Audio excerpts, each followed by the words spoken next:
Good morning friends. इस video में हम लोग डिस्कस करने वाले एंटीसाइकोटिक ड्रग्स। कुछ इंपॉर्टेंट पॉइंट्स पहले हम लोग रिवाइज करेंगे, उसके बाद एमसीक्यू सॉल्व करेंगे। और चैनल को सब्सक्राइब करने के लिए थैंक यू। धीरे धीरे हमारा सब्सक्राइबर बढ़ता जा रहा है, तो लेट्स स्टार्ट। सबसे पहले हेलोपेरिडोल बहुत इंपॉर्टेंट। हेलोपेरिडोल से रिलेटेड होता है कि ये ईपीएस कॉज करने में सबसे हाईएस्ट हेलोपेरिडोल का रिस्क रहता है। ठीक है, फिर है क्लोप्रोमाजिन। क्लोप्रोमाजिन के लिए याद रखना बहुत ज़रूरी है कि सिडेशन के साथ हाइपरटेंशन होने का चांसेस ज़्यादा रहता है क्लोप्रोमाजिन में। फिर है क्लोजापाइन। क्लोजापाइन के लिए ये पॉइंट्स याद रखना ज़रूरी है कि अग्रेनुलोसाइटोसिस हो सकता है, मायोकार्डाइटिस हो सकता है, सीजर्स हो सकता है, सीवियर कॉन्स्टिपेशन हो सकता है। फिर है रेस्पेरिडोन। रेस्पेरिडोन के लिए ये याद रखना बहुत ज़रूरी है कि रेस्पेरिडोन में साइड इफेक्ट हाइपरप्रोलेक्टिनेमिया देखा जाता है। ठीक है, ओलेंजापाइन के लिए वेट गेन और मेटाबॉलिक इफेक्ट याद रखना बहुत ज़रूरी है, स्पेशली दिस वेट गेन। ठीक है, फिर है क्विटेपाइन। क्विटेपाइन के लिए सिडेशन के साथ मेटाबॉलिक इफेक्ट देखा जाता है। ठीक है, एरिप्रिपाजोल वेरी इंपॉर्टेंट।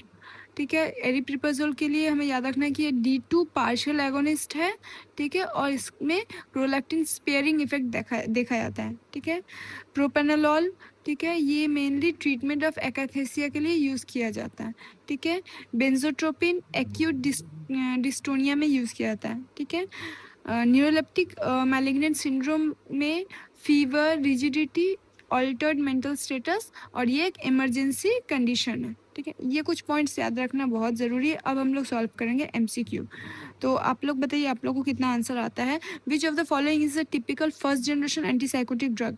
गिवन ऑप्शंस में first generation antipsychotic drugs typical कौन सा है, तो गिवन ऑप्शन में वो है हेलोपेरिडोल। ठीक है, और ये high potency first generation antipsychotic drug है।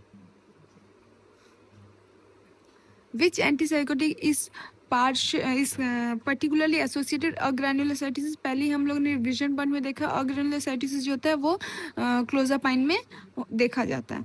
The patient receive clozapine should be monitored particularly. Again, अगर कोई पेशेंट है वो अगर उसमें क्या मॉनिटर क्लोजापाइन ले रहा है तो उसमें क्या मॉनिटर करना ज़रूरी है, क्योंकि अग्रेनुलोसाइटिस होने का चांसेस है, इसलिए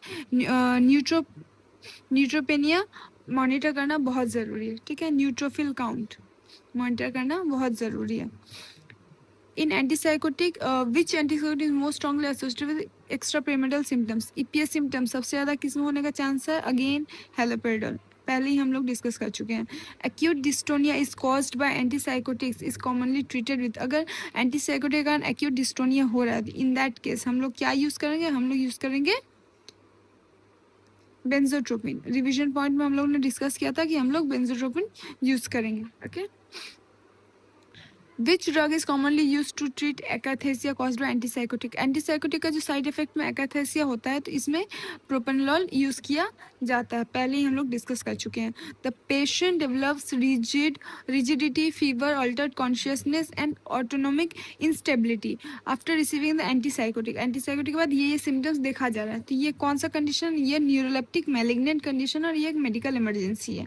okay, which is the priority intervention में neuroleptic malignant syndrome is suspect. अगर ऐसा कंडीशन है तो इसमें प्रायोरिटी क्या रहेगा, इसमें रहेगा स्टॉप द एंटीसाइकोटिक। जो भी एंटीसाइकोटिक दिया जा रहा है वो उसको स्टॉप करना और इमिडिएटली सपोर्टिव केयर देना, इमरजेंसी सपोर्टिव केयर देना।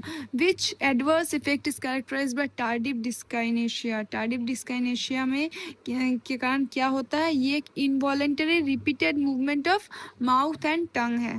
Okay, Which antipsychotics has a relatively high risk of metabolic adverse effect? Metabolic adverse effect सबसे ज़्यादा किस में देखा जाता है, तो वो ओलेंजापाइन के कंडीशन में देखा जाता है। ठीक है, Which antipsychotic is considered relatively prolactin sparing compared to risperidone?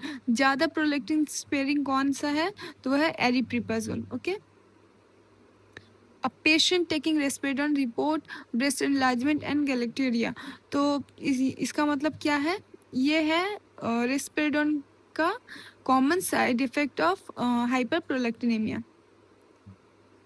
Which antipsychotic is particularly used in the treatment of treatment resistant schizophrenia में कौन सा एंटीसाइकोटिक यूज़ किया जाता है, उसमें क्लोजापाइन यूज़ किया जाता है। Which adverse effect is commonly associated with क्लोप्रोमाजिन। तो क्लोप्रोमाजिन में सीवियर हाइपोटेंशन का रिस्क रहता है। Okay, Which antipsychotic is most associated with anticholinergic effects such as dry mouth and constipation? तो इसका आंसर होगा clozapine.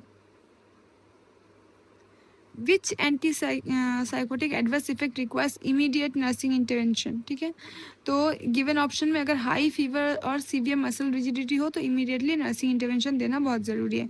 Which route of administration is commonly prefer for long acting injectable antipsychotic preparation? तो इसमें intramuscular IM route prefer किया जाता है. Which antipsychotic is a second generation atypical antipsychotic? Second generation atypical antipsychotic है risperidone. Which statement by patient taking antipsychotic indicates need of further teaching? कौन सा statement से आपको पता चलेगा कि पेशेंट को और भी एजुकेशन देना ज़रूरी है? तो पहला है I will take the medicine as prescribe, ये सही है. I will report unusual involuntary movement, ये भी सही है. I can stop the medication suddenly when I feel better, तो ये गलत है. ठीक है. Which adverse effect is particularly important to monitor with atypical antipsychotic? कौन सा adverse effect मॉनिटर करना बहुत ज़रूरी है? तो मेटाबॉलिक सिंड्रोम जो अगर हो रहा है तो ये मॉनिटर करना बहुत ज़रूरी है. लाइक वेट गेन देखा जा रहा है, हाइपरलिपिडेमिया, डिसलिपिडेमिया देखा जा रहा है, इंसुलिन रेजिस्टेंस देखा जा रहा है, हाइपरग्लाइसेमिया का कंडीशन है, तो ऐसे ये सब मॉनिटर करना बहुत ज़रूरी है. होपफुली आपको वीडियो अच्छा लगा हो. चैनल को लाइक और सब्सक्राइब ज़रूर करिएगा. Thank you.